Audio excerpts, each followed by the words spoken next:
आज हम बात करेंगे कि आपके जो गैस्ट्रोइंटेस्टाइनल सिस्टम है, यानी जो आपका डाइजेस्टिव सिस्टम है, यानी कि जो आपको इंडाइजेशन, गैस बनना, कब्ज़ होना, पेट में दर्द होना, वोमिटिंग होना, यानी कि आपका जो डाइजेस्टिव संबंधित प्रॉब्लम्स हैं, आखिर उनके पीछे स्ट्रेस कितना बड़ा फैक्टर है और स्ट्रेस कितना कंट्रीब्यूट करता है डायरेक्टली और इनडायरेक्टली।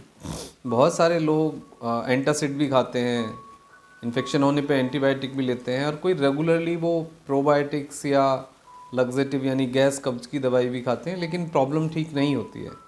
इसके पीछे फिर क्या कारण होता है? बहुत सारे लोग विज़िट करते हैं कि वो फूड भी जो भी उनको सजेस्ट किया गया उस तरीके से फूड ले रहे हैं, एक्सरसाइज भी कर रहे हैं, लेकिन कंटिन्यूस ये प्रॉब्लम बनी रहती है। तो आखिर इसके पीछे क्या कारण होता है? तो बहुत सारे केसेस में देखा जाता है कि स्ट्रेस एक फैक्टर मिलता है, यानी कोई ना कोई स्ट्रेस, कोई ना कोई ट्रॉमा, कोई ना कोई फियर, कोई डिप्रेशन, कोई एंजाइटी, उसके पीछे कोई कारण होता है। तो यदि लगातार आप अंडर स्ट्रेस हैं, किसी ट्रॉमा के अंदर हैं, कोई उस तरह की कंडीशंस आप फेस कर रहे हैं, तो फिर जब तक वो स्ट्रेस, वो ट्रॉमा, वो एंजाइटी, वो डिप्रेशन आपका ठीक नहीं होगा, आप उसको नॉर्मल नहीं करेंगे, तो फिर आपका डाइजेस्टिव सिस्टम ठीक नहीं हो सकता। इसके पीछे कुछ बुनियादी ट्रिगर्स होते हैं, यानी कि स्ट्रेस आपका कुछ बुनियादी चेंज पैदा करता है शरीर के अंदर। फिजियोलॉजिकल जो हमारा सिस्टम है, यानी कि जो हमारा काम करने का एक तरीका है ब्रेन का और आपके डाइजेस्टिव सिस्टम का, वो चेंज हो जाता है। और उस चेंज के कारण कंटिन्यूस आप देखते हैं कि आपको वोमिटिंग, गर्ड रिफ्लेक्स, कॉन्स्टिपेशन या इंडाइजेशन, ये सब बना रहता है। तो आज हम ये समझने की कोशिश करेंगे कि स्ट्रेस क्या क्या मतलब इफ़ेक्ट दिखाता है। स्ट्रेस देखो सबसे पहले प्रोवोक करता है आपके नोज़िया वोमिटिंग स्टेटस को। यदि लगातार स्टेट रहे मतलब स्ट्रेस रहे, तो आपको नोजेटिक और वोमिटिंग वाली फीलिंग और सिकनेस वाली फीलिंग आती है। और यदि लगातार स्ट्रेस रहेगा तो फिर आपको कॉन्स्टिपेशन भी कुछ केसेस में देखा जाता है। दूसरे लेवल पे है कि स्ट्रेस से आपका जो HCl का प्रोडक्शन है वो आपका डिक्रीज़ हो जाता है। और HCl का जो प्रोडक्शन यदि आपका डिक्रीज़ होगा, HCl से मेरा मतलब है हाइड्रोक्लोरिक एसिड। हाइड्रोक्लोरिक एसिड का सिक्रीशन डिक्रीज़ होने से आपको इंडाइजेशन होता है और आपका जो GI मोटिलिटी है वो बदल जाती है। तो उस कारण भी देखा जाता है बहुत सारे लोगों को गैस ज़्यादा बनती है, पेट दर्द होता है, ब्लोट होता है यानी पेट फूलता है, और आपको फिर गैस की और कब्ज़ की समस्या लगातार बनी रहती है।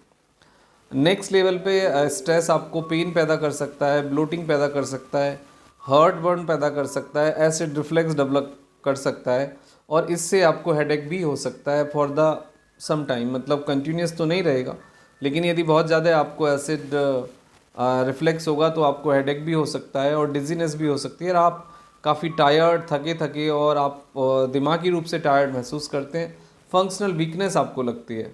उसके बाद आता है कि यदि लगातार एक ट्रिगर रहे, आपका स्ट्रेस आपको यदि ट्रिगर कर रहा है कंटिन्यूसली, और आपको IBS की कंडीशन, IBD, GERD, और आपका जो GI मोटिलिटी है वो कम हो जाता है, यानी कि आपको भूख नहीं लगती है अच्छे से, आप एम्प्टी फील नहीं करते, मतलब आप जब स्टूल पास करते हैं उसके बाद भी आप ब्लोट फील करते हैं, आप चेंज फील नहीं करते, आप मतलब फ्रेश फील नहीं करते। ये सारी दिक्कतें होती हैं।